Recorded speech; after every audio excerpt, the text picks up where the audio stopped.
warahmatullahi wabarakatuh. Innal hamdalillah nahmaduhu wa nasta'inuhu wa nastaghfiruh wa na'udzu billahi min shururi anfusina wa min sayyiati a'malina. May yahdihillahu fala mudhillalah wa may yudlil fala hadiyalah. Asyhadu an la ilaha illallah wahdahu la syarikalah wa asyhadu anna Muhammadan 'abduhu wa rasuluh. Ya ayyuhalladzina amanu taqullaha haqqa tuqatih wa la tamutunna illa wa antum muslimun. Ya ayyuhan nasu taqu rabbakum alladzi khalaqakum min nafsin wahidah wa khalaqa minha zawjaha wa batha minhuma rijalan katsiran wa nisaa'a wattaqullaha alladzi tasaaluna bihi wal arham innallaha kana 'alaikum raqiba.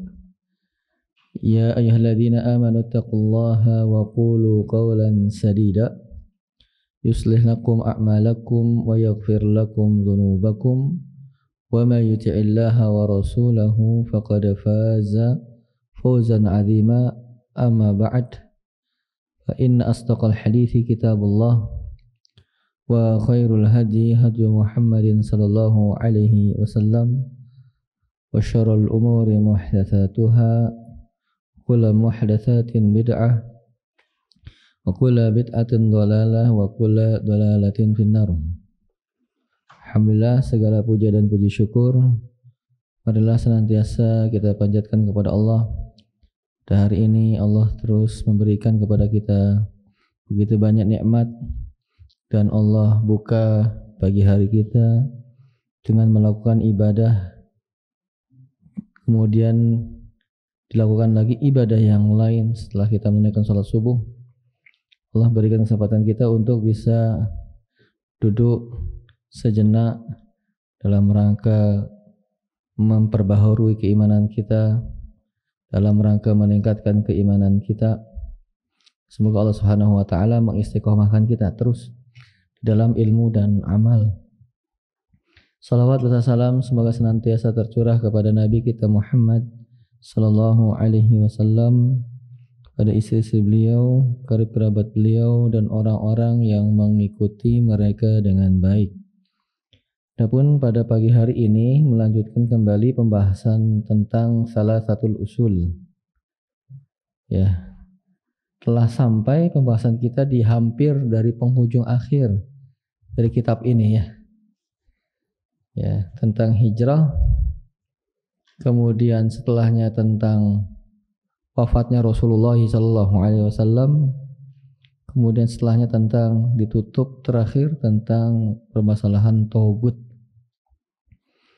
Ya, tak terasa ya, sudah hampir di pembahasan-pembahasan terakhir dari buku kita ini.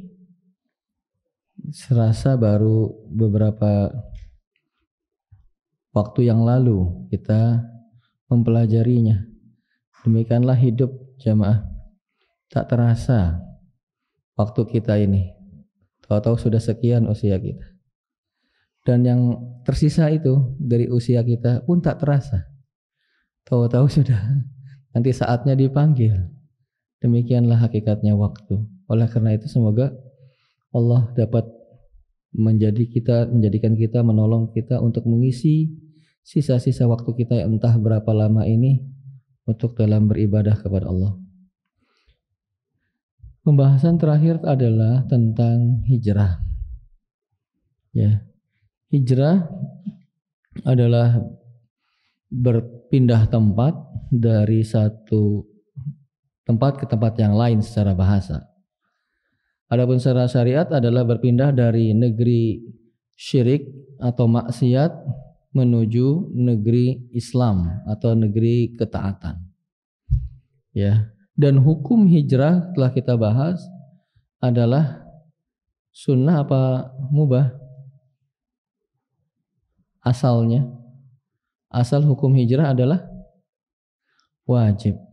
Hukum asalnya adalah wajib. Ya.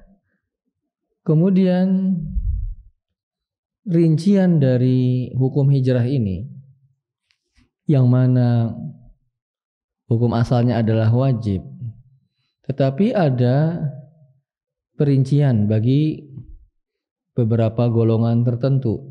Tidak semua hukumnya wajib, tapi pada asalnya, pada dasarnya hukumnya adalah wajib. Ada kemarin 3 golongan ya, atau 3 keadaan ya. Yang pertama adalah orang-orang apa yang wajib hijrah. Siapa mereka? Masih ingat Bapak-bapak? Orang ini wajib hijrah. Ya. Yang bagi orang yang mungkin untuk berhijrah dan dia tidak bisa menampakkan agamanya di tempat tinggalnya. Iya. Ini wajib. Dia mampu hijrah dan dia tidak bisa melaksanakan perintah agama, maksudnya menampakkan agama itu. Tidak bisa menjalankan perintah agama di tempat tinggalnya. Maka hukum hijrah baginya adalah wajib. Ya.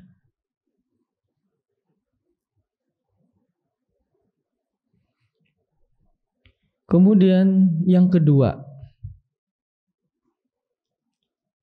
hukumnya tidak wajib hijrah. Kebalikannya tadi ya.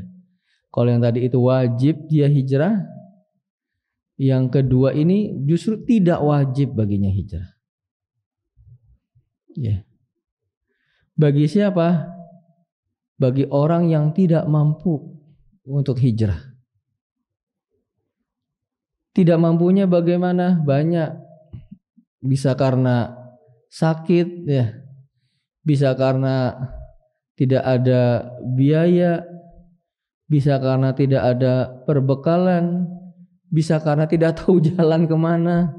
Intinya dia tidak bisa hijrah, tidak memiliki kemampuan untuk hijrah. Maka hukumnya adalah apa? Tidak wajib. Perlu diketahui nih jamaah, pada poin ini tidak ada satupun kewajiban agama kita kalau tidak mampu itu dipaksakan harus dilaksanakan. Tidak ada. Nggak ada. Ya, itu bertentangan dengan tujuan agama ini, yaitu untuk mempermudah. Kalau nggak mampu, nggak mungkin agama ini maksain supaya mampu, nggak mungkin. Contoh sholat, nggak mampu berdiri, apa dipaksa harus berdiri? Tidak, kan dengan duduk. Ya. Nggak mampu duduk dengan berbaring kan gitu terus, nggak ada satupun. Syariat dalam Islam itu kalau tidak mampu dipaksakan. Haji nggak mampu, nggak wajib baginya kan? Ya. Walillahi 'alan nasi hijjul baiti man istata'a ilaihi sabila. Dan wajib ya bagi manusia terhadap Allah memiliki kewajiban untuk berhaji bagi yang mampu melakukan perjalanan. Nggak ada. Jadi sangat kita sayangkan kalau ada sebagian ritual gitu ya yang terpaksa dilakukan padahal dia itu tidak syariatkan pun tidak. Ya sunnah saja tidak tapi maksakan diri sampai berhutang-hutang ada ya. Itu saya dengar sendiri dengan telinga saya dulu lagi saya mondok. Tetangga pondok itu. Ya ada yang kejadian musibah ya meninggal dunia. Mereka itu sibuk ngomong ketika lagi ngurus jenazah keluarganya, sibuk ngomongin uangnya mana nanti untuk ya acara gitu. Mana uangnya, saya dengar sendiri. Ya Allah, gimana ini? Dia miskin orang itu. Kita katakan tidak ada kewajiban hatta sampai itu yang disyariatkan saja ya dalam agama. Dia nggak mampu, nggak ada, harus dilaksanakan. La yukallifullahu nafsan illa wus'aha. Ya, Allah tidak membebani sesuatu jiwa melainkan sesuai dengan kemampuannya, nggak mungkin. Ya, maka jenis yang kedua ini tidak wajib hijrah bagi orang yang tidak mampu melakukan hijrah. Kemudian yang ketiga, disunahkan berhijrah. Ini sunnah deh, nggak wajib, tapi sunnah.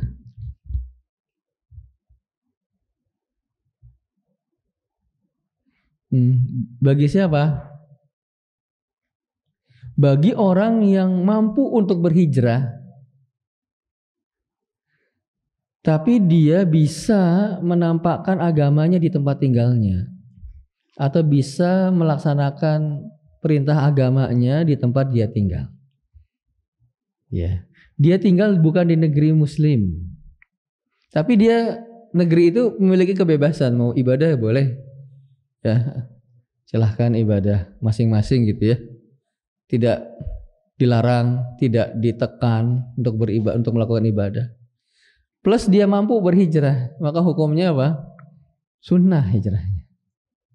Ya, disunahkan untuk hijrah. Pertama, kenapa? Karena untuk memperbanyak jumlah muslimin di tempat itu. Ya, jadi ada kaum muslimin dan kemudian dia mengajak menjadi banyak. Ya, kan di tempat tersebut dia tidak ditekan, tidak ditindas, bisa melaksanakan perintah agama dengan bebas. Ya, jadi untuk mereka ini golongan yang ketiga hukumnya apa jamaah? Sunnah. Jadi kita review ada berapa perincian tentang hukum hijrah? 3. Yang pertama hukumnya wajib. Bagi siapa? Bagi yang mampu hijrah dan tidak bisa melaksanakan perintah agama di tempat tinggalnya. Yang kedua, tidak wajib hijrah. Bagi siapa? Bagi yang tidak mampu untuk melakukan hijrah. Tidak mampunya banyak alasannya. Kemudian yang ketiga, sunnah hijrah. Bagi siapa? Orang yang mampu hijrah terus tapi dia bisa melaksanakan perintah agama di tempat tinggalnya. Nah, kemudian setelah itu penulis rahimahullah ta'ala menukilkan dalil tentang wajibnya hijrah, hukum asalnya dari hijrah. Ya. Allah Subhanahu wa ta'ala berfirman, innal ladzina tawaffahumul malaikatu. Surat apa ya? Surat apa Bapak? Ada enggak di bukunya? Saya lupa. Zalimi anfusihim.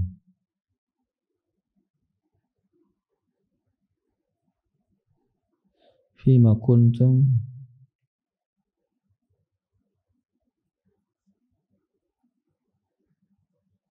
Saudara, tawaffahumul malaika.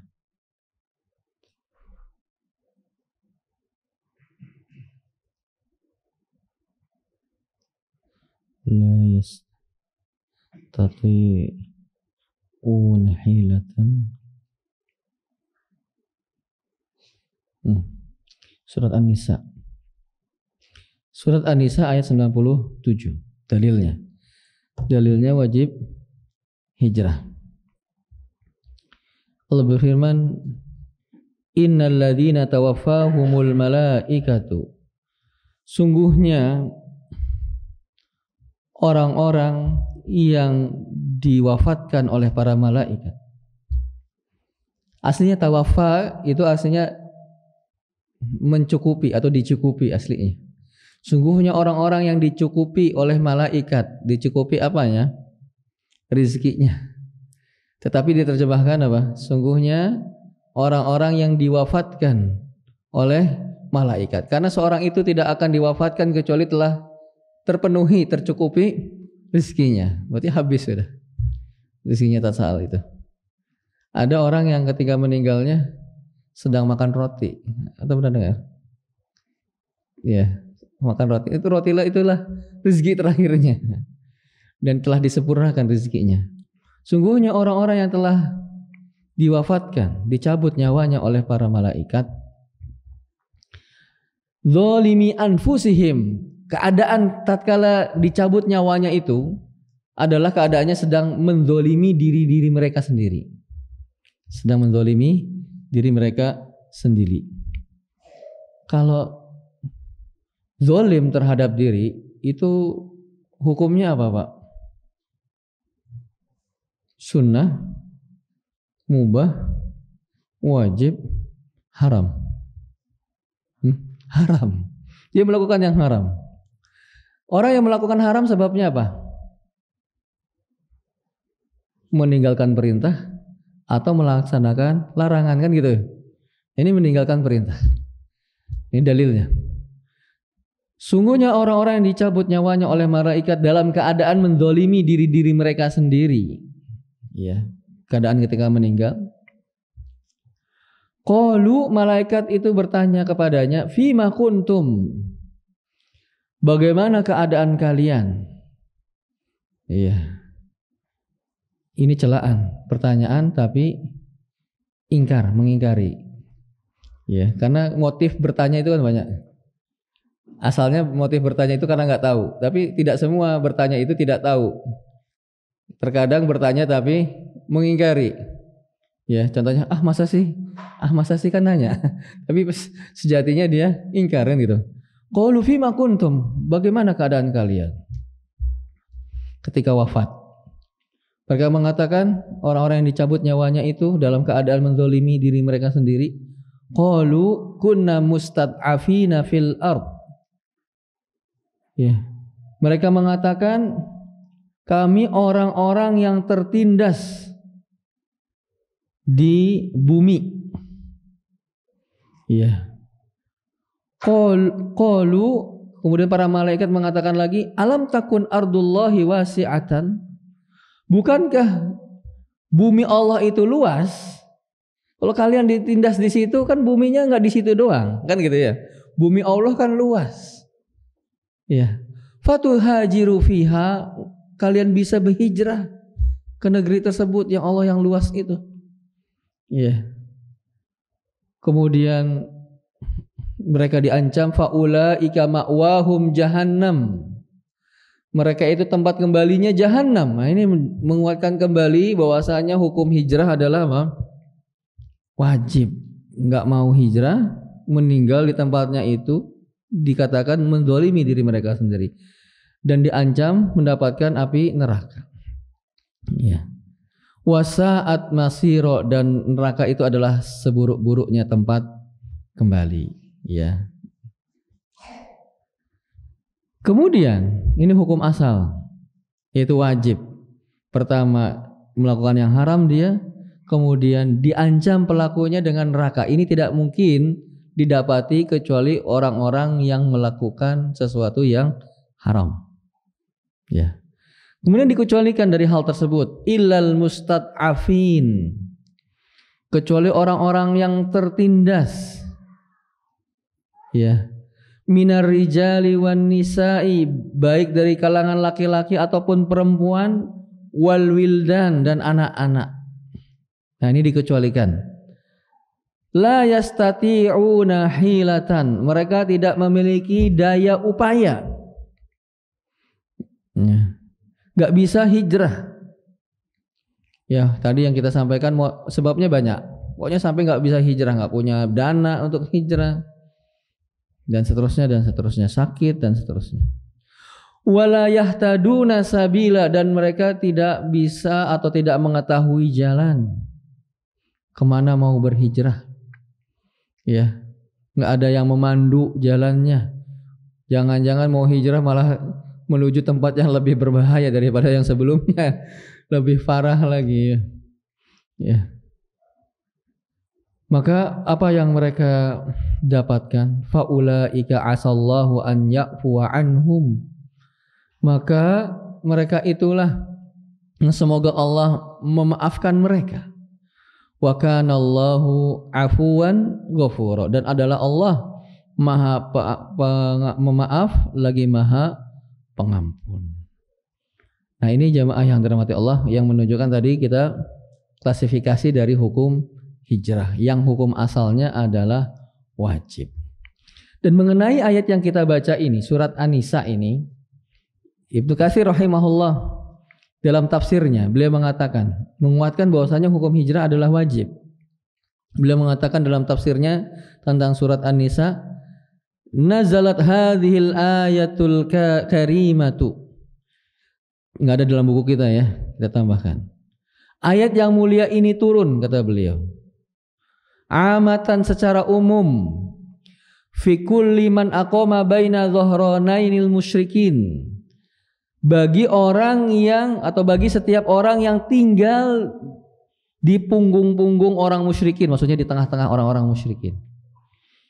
Ya, wa huwa qadirun 'alal hijrah, sedangkan dia mampu untuk berhijrah, walaisa mutamakkinan min iqamatid din, dan dia tidak bisa melaksanakan agama, fa huwa zalimun li nafsihi, maka dia adalah orang yang menzalimi dirinya, murtakibun haraman, melakukan hal yang haram, bil ijma', secara ijma', wa binasi hadhil ayah, dan nas ayat ini.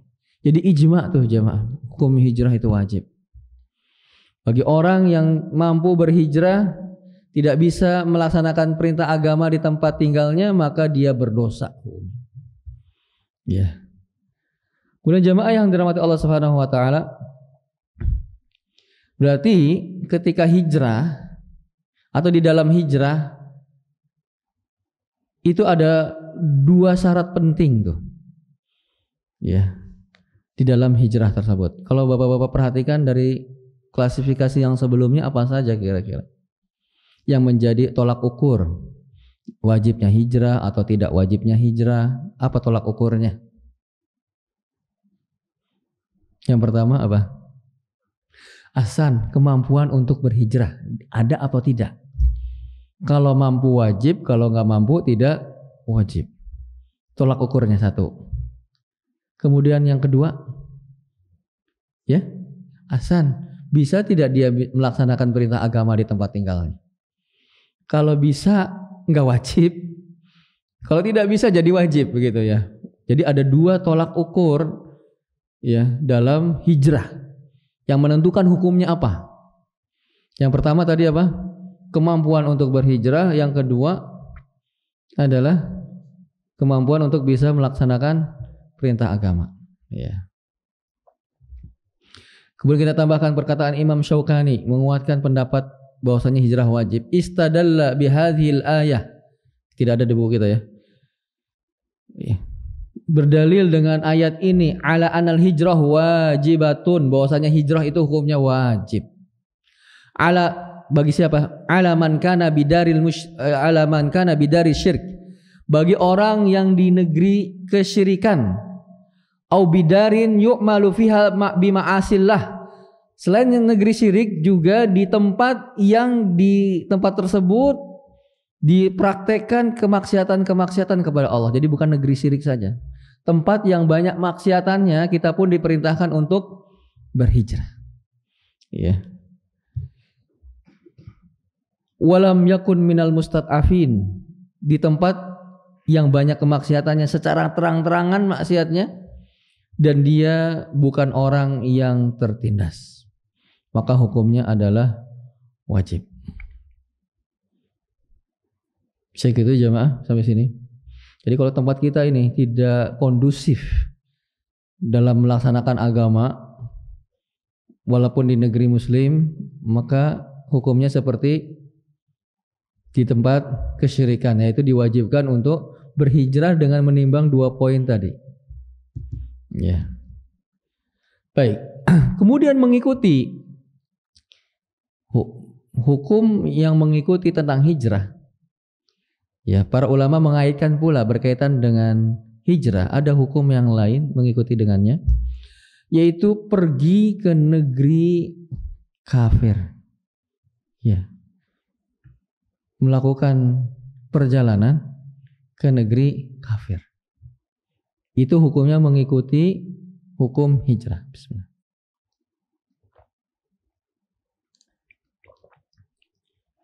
Hukum asal tidak boleh seorang melakukan perjalanan ke negeri kufur. Hukum asalnya tidak boleh.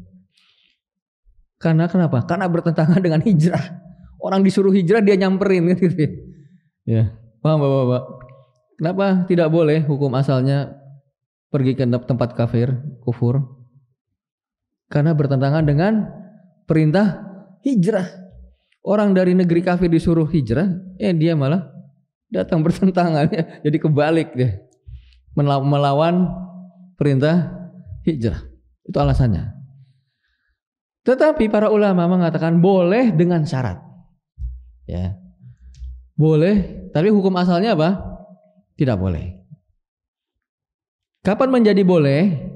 Kalau terpenuhi 3 syarat. Yang pertama, syaratnya adalah memiliki ilmu agama.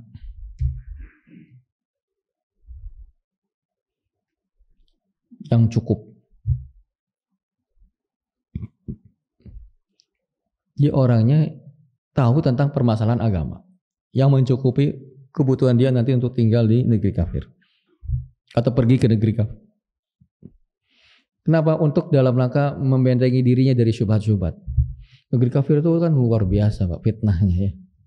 Di sana semuanya boleh kan gitu ya. Kan di Muslim kan banyak yang tidak boleh. Kalau di negeri berseberangan banyak yang boleh, kebalikannya kan. Karena itu perlu sesuatu yang untuk membentengi dirinya. Itu berupa ilmu agama. Banyak syubhat di sana. Banyak juga orang yang belajar ke sana akhirnya pulang kan bermasalah ya. Bermasalah keyakinannya, bermasalah perilakunya. Ya, ada negara Muslim pergi ke negara yang lain terkontaminasi, terkotori pikirannya oleh ideologi di negara tersebut ya. Pergi ke negeri komunis misalnya. Pulang-pulang dia jadi komunis ya. Minimal ada perilaku menyimpang dalam akhlaknya. Pergi baik-baik sampai sini, pergi laki-laki, pulang dipertanyakan laki-laki apa perempuan kan gitu ya. Ya. Dibilang laki-laki tapi cantik kan gitu. Perilakunya menyimpang. Maka dia harus punya agama tuh yang membentengi dirinya, pengetahuan agama. Yang kedua, syaratnya dia orang yang mengamalkan agamanya itu, orang yang mengamalkan ilmunya itu, bukan cuma wawasan teori tok. Orang yang apa kalau kita bahasa aja ya, orang alim gitu ya. Orang yang taat sama agama, yang melaksanakan perintah agama. Dia orang yang taat. Ya, bukan cuma tahu doang. Oh, tahu. Kemudian enggak dipraktekkan, tidak diamalkan, cuma sekedar wawasan saja. Ya, kalau gitu Google mungkin lebih paham daripada dirinya ya. Kalau cuma wawasan saja ya. Iya. Yang kedua, dia harus orang yang taat dalam beribadah. Ya. Karena untuk apa? Tadi kalau ilmu membentengi syubhat, kerancuan. Kalau taat agama melindungi dia dari syahwat, fitnah syahwat. Ya, Masya Allah ya. Semuanya boleh, khomer bebas. Ya, zina bebas kan gitu ya. Kalau dia bukan orang yang taat, udah. Orang yang taat saja bisa terpengaruh ya. Apalagi orang yang belas gitu ya, yang di sininya kacau.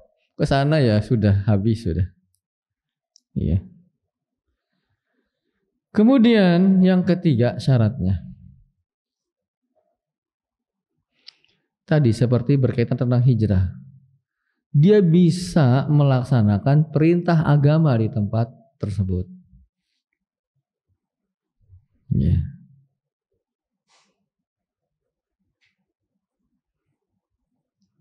Kalau nggak bisa ngapain dia pindah? Orang tujuan kita hidup untuk ibadah ya. Dia malah menuju tempat yang nggak bisa ibadah. Loh, mau ngapain? Ya. Kalau kita tujuan hidup kita kan untuk ibadah. Dia bisa ibadah di tempat semulanya. Dia menuju tempat lain yang nggak bisa ibadah. Terus untuk apa hidupnya? Hidupnya untuk ibadah kok. Dia nyamperin tempat yang nggak bisa dia ibadah, ngapain kan gitu? Ya. Berarti para ulama mensyaratkan 3 poin tersebut. Kalau seseorang ingin melakukan perjalanan ke negeri kafir. Yang pertama syaratnya apa Pak? Mempunyai ilmu. Apa fungsinya ilmu? Membentengi dirinya dari syubhat. Banyak pemikiran, banyak ideologi, banyak agama, kepercayaan, keyakinan terbentengi dengan ilmu. Yang kedua, ya orang yang mengamalkan agama, orang yang taat ibadah. Apa fungsinya ini? untuk membendengi dari syahwat. Ya luar biasa ya syahwatnya. Orang pakai baju aja nggak, kalau kita laki-laki aja pakai baju gitu malu ya. Celana pendek begitu malu kita. Ya naudzubillah. Yang ketiga apa? Bisa melaksanakan ibadah di tempat tersebut. Ya. Baru boleh melakukan perjalanan. Ya. Baik. Kemudian juga mengikuti hukum ini atau permasalahan lain yang mengikuti dengan safar, dengan hijrah adalah tentang safar. Ya, lebih spesifik safar itu melakukan perjalanan jauh ya. Ke safar ke negeri kafir. Ya. Maka hukum asalnya safar ke negeri kafir adalah haram hukumnya. Atau ke tempat yang banyak maksiat. Hukumnya apa? Haram. Alhamdulillah Pak, kita nggak pernah rekreasi ke negeri-negeri ya kafir atau negeri-negeri yang banyak maksiat. Jangan minder gitu ya. Ada yang tulisan I love suatu tempat gitu kan. I love ini. Alhamdulillah kita belum pernah ke sana. Nggak usah bangga gitu ya. Pergi ke tempat orang-orang yang bermaksiat kepada Allah. Ya. Banyak alasannya. Kenapa haram? Safar saja ya ke negeri kafir itu diharamkan.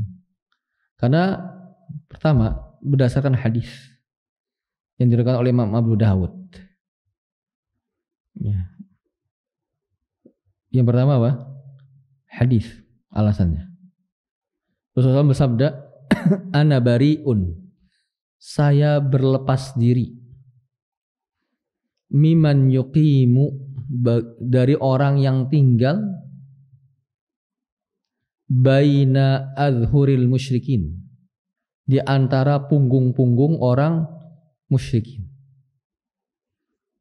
Apa tadi hadisnya?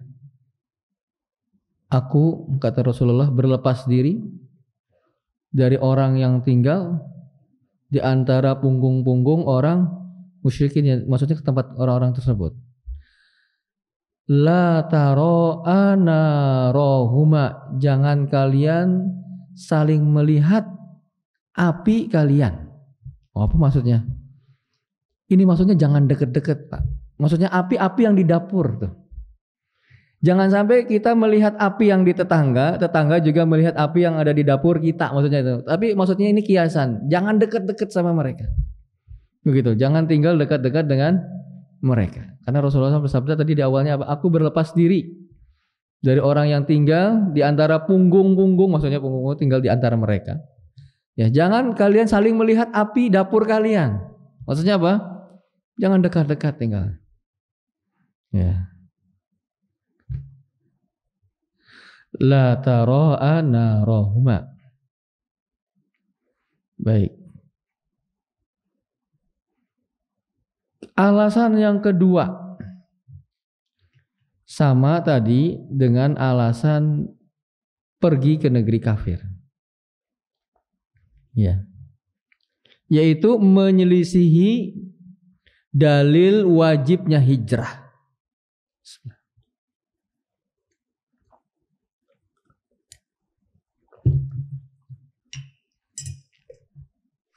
Yang kedua apa Pak? Menyelisihi dalil wajibnya hijrah. Tadi orang disuruh hijrah dia malah datang. Yang ketiga, hilangnya rasa cemburu di dalam agama.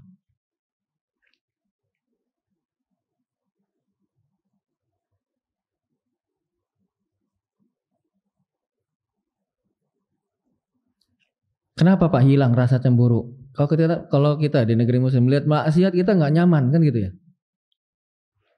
Kalau di negeri kafir gimana? Nanti lama-lama biasa saja melihat maksiat, ya tidak? Kalau maksiat yang banyak lalu lalang, tadinya kita gerah melihat hal itu, akhirnya jadi apa? Jadi biasa. Akhirnya sensitivitas kita terhadap maksiat itu tidak ada. Karena sudah biasa melihatnya. Hilang rasa cemburu kita terhadap agama ini. Tadinya kan kita gerah ya, kalau ngeliat maksiat tuh nggak nyaman. Apa sih kayak gini kok gitu. Tapi karena setiap hari ngelihat dan setiap waktu melihat, akhirnya jadi biasa-biasa saja.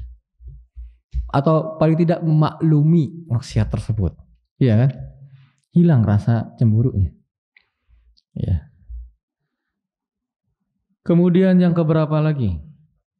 Yang keempat. Alasannya banyak. Makanya nggak usah. Kalau tidak terpenuhi syaratnya dan tidak ada kebutuhan.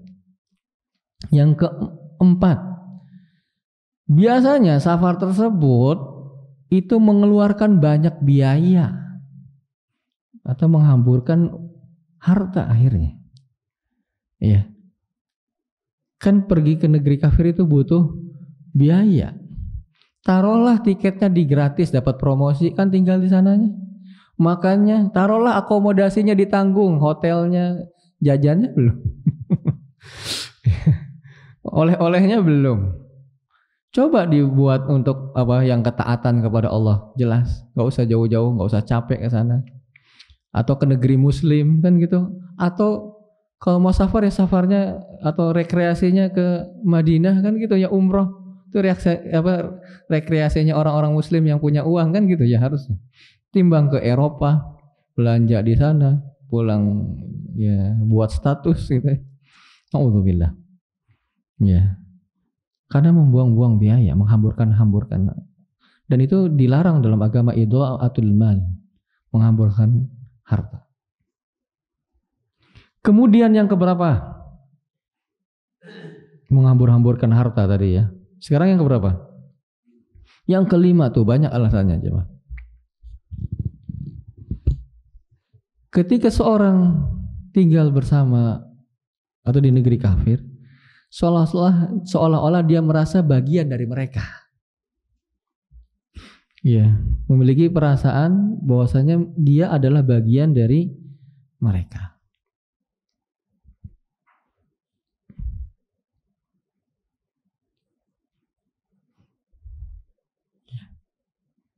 Kan gitu ya, ingin supaya apa? Untuk melebur kan gitu ya, untuk beradaptasi kan gitu ya. Akhirnya merasa diri kita adalah bagian dari mereka. Ya, walaupun lambat laun. Ya pertama mungkin masih beda, masih lama-lama akhirnya enjoy gitu ya. Akhirnya malah merasa dia itu adalah bagian dari mereka. Oleh karenanya apa? Diharamkan untuk pergi ke sana tanpa ada hajah dan tidak terpenuhi syarat-syaratnya. Ya. Jadi kalau kita mau rekreasi, pertama ke negeri Muslim atau kalau punya uang ke Madinah, umrah sana, Saudi Arabia. Ya, umrah sana. Ya. Demikian.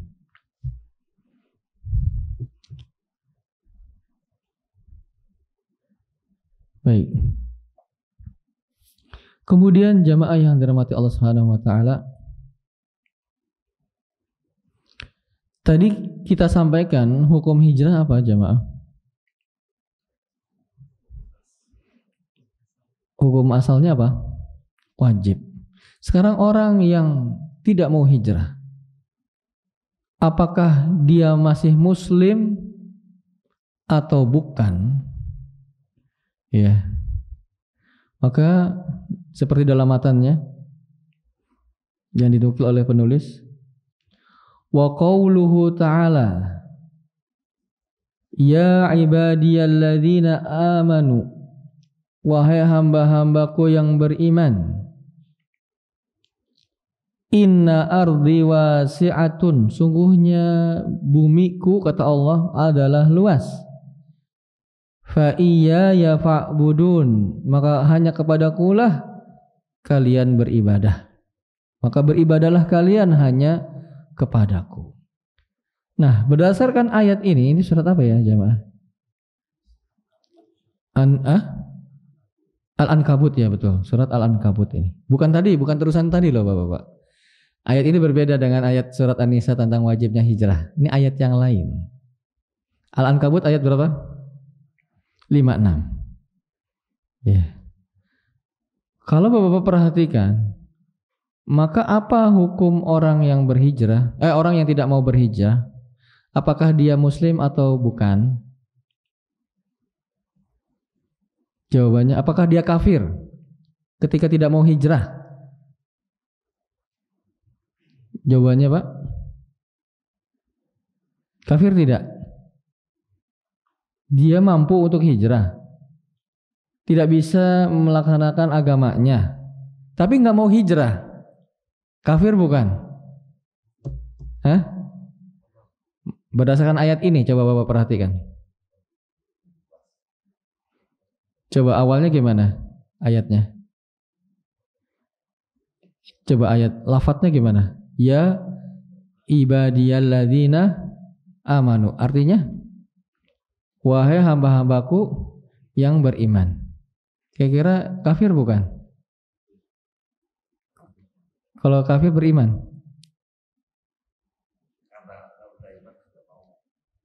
Iya. Disebut kafir apa beriman di ayatnya? Beriman. Berarti tidak kafir maksudnya. Ya. Ya ibadiyalladzina amanu inna ardi wasi'atun. Wahai hamba-hambaku yang beriman. Ya. Sungguhnya bumiku itu luas. Kan tadi disuruh hijrah, kan bumi Allah itu luas. Bumi Allah itu luas. Wa iya ya fa'budun. Maka berdasarkan ayat ini, orang yang tidak mau hijrah padahal dia diwajibkan hijrah, maka dia tidak kafir. Tetapi dia fasik, melakukan sesuatu yang haram. Fasik dia. Ya. Wa qala al-Baghawi. Ya. Imam Al-Baghawi. Pernah dengar Bapak seorang ulama namanya Al-Baghawi? Bukan nama sih ini lakob namanya. Pernah dengar? Nama beliau adalah Al-Husain namanya. Ibnu Mas'ud Al-Baghawi. Itu nisbah yang terakhir Baghawi, bukan nama. Al-Jawi, Al-Bekasi gitu ya, Al-Baghdadi. Ya, nama beliau bukan Al-Baghawi. Nama beliau siapa? Al-Husain. Ya. Beliau adalah seorang ulama ya, yang terkenal di zamannya, kata Ibnu Katsir rahimahullah. Ya. Orang yang alim sekali, orang yang taat, orang yang zuhud, orang yang warok, yang hati-hati. Ya. Abid, ahli ibadah. Tuh, solih, orang yang solih. Jadi bapak-bapak, para ulama itu memadukan antara ilmu dan amal. Sehingga orang-orang lain, yaitu para ulama lain, mengenalnya abid. Ya, orang yang ahli ibadah, ibadahnya luar biasa. Itu jarang ya kita temui sekarang. Sekarang mungkin dia alim tapi bukan abid. Wawasan keislamannya banyak, luas, dalam, tetapi dia tidak mempraktekkan semua yang dia ketahui tersebut, atau sedikit sekali dari porsi yang dia ketahui yang dia amalkan. Para ulama dulu tidak demikian, jemaah. Ketika mengenal ilmunya juga mengenal amalnya. Para ulama dulu memadukan antara ilmu dan amal. Ya. Kok sekarang kan jarang seperti itu. Seorang ulama, seorang ustadz memadukan ilmu dan amal. Orang dia dikenal, oh, masya Allah, subhanallah orang ini. Ya, puasanya, sedekahnya, sholatnya, sunnahnya luar biasa sehingga dikenal, sehingga nggak bisa ditutup-tutupi begitu loh, sampai meluap nggak bisa ditutupin, dia sudah dikenal akhirnya, sudah kadung meluap melebihi apa yang bisa tutupi, akhirnya dikenal sama orang demikian. Makanya Ibnu Katsir mengatakan Al-Baghawi itu dia adalah alamah, alim, abid, warok orangnya, solih, meluap kebaikan-kebaikannya, subhanallah. Nah, karenanya ini menginspirasi kita jamaah untuk menggabungkan antara ilmu dan amal agar berjalan lurus ya, berbanding lurus ya. Jangan hanya ilmunya saja yang banyak, amalnya keteteran, atau sebaliknya, amalnya banyak, ilmunya nggak ada, udah repot ya. Bagaimana dia bisa beramal tanpa ilmu? Ya, maka beliau adalah al-alamah. Memiliki kitab tafsir, Ma'alimut Tanzil namanya. Memiliki kitab Syarhus Sunnah dan yang lainnya. Ya, beliau mengatakan Imam Al-Baghawi rahimahullah, sababu nuzuli hadhil ayah. Sebab turun ayat ini yaitu tadi surat Al-Ankabut, ya, fil muslimin, pada kaum muslimin, alladzina bi Makkah, yang mereka di Makkah, lam yuhajiru, tapi mereka tidak berhijrah. Nah, ini orang-orang yang di Makkah ketika diwajibkan hijrah dia tidak hijrah padahal mampu dan tidak bisa di Makkah tatkala itu untuk melaksanakan agama dengan bebas, ditindas. Nah, tetapi Allah memanggil nadahumullah bismil iman. Tetapi Allah tetap memanggil mereka dengan nama iman. Ya ibadiyalladzina amanu. Ini menunjukkan juga jamaah bahwasanya di ahli sunnah wal jamaah pelaku dosa besar itu tidak kafir. Ya. Ini kan meninggalkan hijrah hukumnya apa? Dosa, ya, dosa besar. Ketika dia meninggalkannya apakah kafir? Tidak. Jadi ahlu sunnah tidak mengkafirkan pelaku dosa besar, kecuali satu, syirik, baru dosa besarnya, ya, tidak mengkafirkan akibat atau dikarenakan dosa besar. Baik jamaah yang dirahmati Allah Subhanahu wa taala, insyaallah kemudian penulis membawakan tadi dalil wajibnya hijrah dari Al-Quran. Dan berikutnya penulis akan sajikan dalil wajibnya hijrah dari sunnah. Ya. Apa dalilnya dari sunnah? Insya Allah akan dibahas pada bulan depan. Insya Allah pertemuan yang akan datang yaitu kan bulan depan berarti ya. Bukan bulan depan, mungkin tahun depan. Insya Allah. Ya, betul ya Bapak. Hijrah masih ini, masih ya tahun depan. Ya paling tidak 1 bulan lagi insya Allah kita bahas. Insya Allah. Ya. Ada yang disampaikan jemaah? Baik Bapak.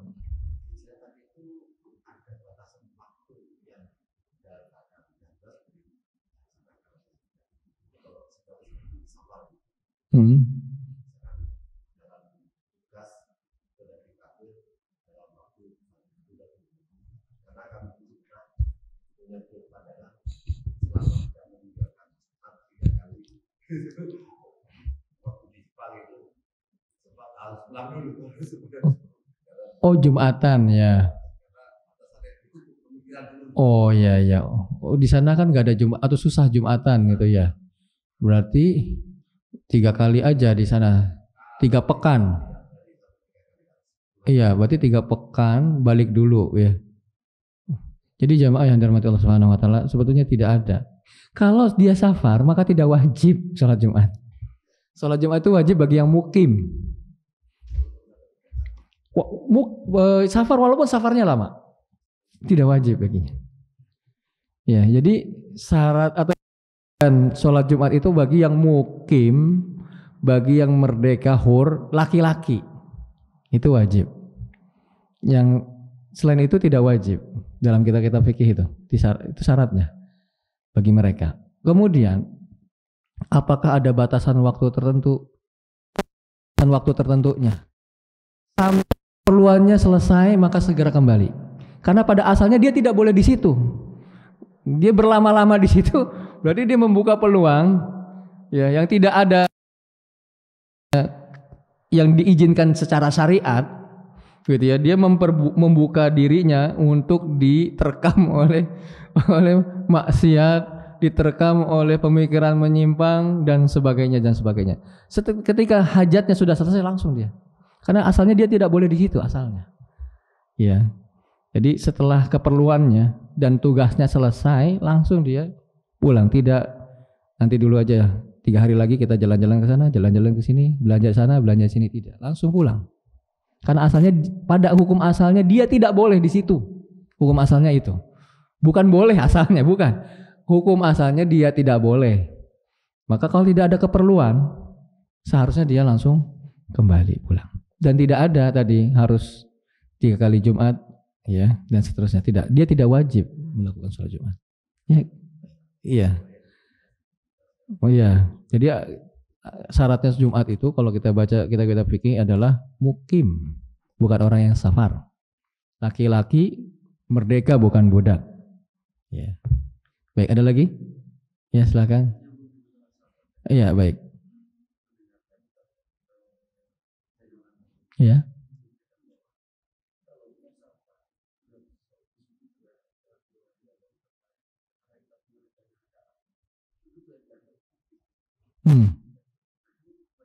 Baik.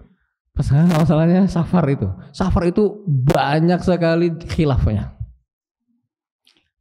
Kalau saya lebih cenderung kepada pendapat Syekh Muhammad bin Shalih Al-Utsaimin rahimahullah. Pokoknya safar itu tidak ada batasnya. Selama seorang itu dikatakan safar, karena di ayat-ayat Al-Quran tidak ada batas-batasnya. Tidak ada safar itu sekian hari, sekian hari. Yang ada dalam hadis itu kalau begini, kalau Rasulullah menempuh jarak sekian, beliau mengqasar sholat. Kalau Rasulullah menempuh jarak sekian lama, mengqasar sholat. Sekian waktu, nggak ada safar itu sekian jaraknya, sekian lamanya. Maka dikembalikan ke urf, ke kebiasaan.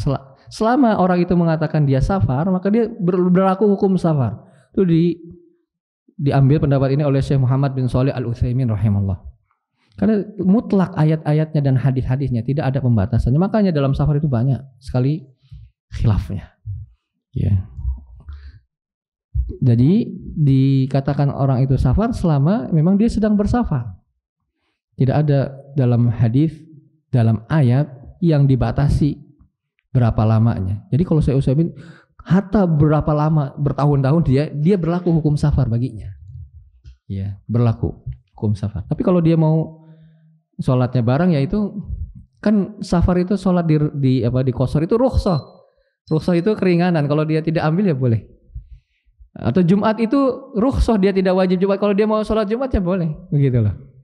Yang nggak enak masa sholat di qasar terus setahun gitu kan. Soalnya nggak nyaman dia mau ikut setempat ya nggak masalah. Jadi khilafnya banyak sekali masalah safar. Karena memang kenapa khilafnya banyak? Karena nggak ada patokannya itu, sehingga memungkinkan banyak pendapat begitu loh, gitu ya. Bahkan kalau nggak salah sampai 40-an pendapat itu tentang safar, ya, berkaitan tentang safar. Ya, ada yang sampaikan? Ya, satu lagi ya, jemaah.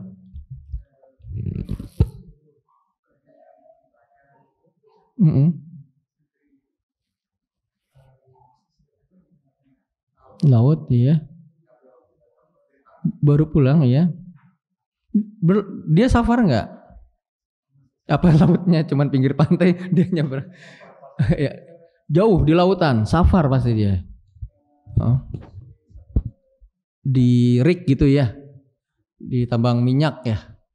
Ya kalau dia safar maka berlaku hukum safar saat itu. Di rukhsah, mendapatkan rukhsah. Tapi kalau dia tidak ambil sekali lagi, maka apa? Nggak apa-apa. Kalau dia udah kita kan nggak ini di sini baru lama-lama nggak enak gitu ya, atau tidak nyaman. Biasanya sholatnya sempurna gitu ya. Biasanya ada Jumat, sedangkan kita mampu, kita bisa, kita udahlah seperti biasa ya, itu rukhsah, nggak apa-apa. Tapi kalau dia mau ambil maka apa? Itu pun nggak apa-apa, rukhsah, keringanan. Iya.